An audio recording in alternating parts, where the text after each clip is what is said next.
अस्सलाम वालेकुम नाजरीन, आप देख रहे हैं न्यू बीबीसी न्यूज HD और मैं हूं आपकी मेजबान सना चौधरी। शामिल करते हैं आज की अहम खबरें।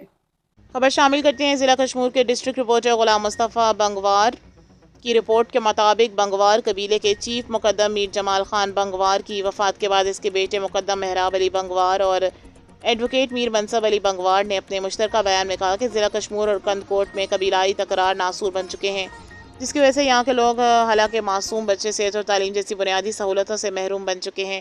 कबीलाई झगड़ों की वजह से स्कूल वीरान हो चुके हैं। बंगवार कबीले का जिसके साथ झगड़ा है, इसके खात्मे के लिए सरदार अहमद खान बंगवार कोशिशें कर रहे हैं। झगड़े कौमों की तबाही है और खौफ का साया है। उन्होंने न्यू बीबीसी न्यूज़ के नुमाइंदे गुलाम मुस्तफ़ा बंगवार को एक बयान में कहा कि जो भी लोग झगड़ों में जकड़े हुए हैं, खुदारा आपस में सुलह कर लें, एक हो जाएं, इसी में हम सब की भलाई है।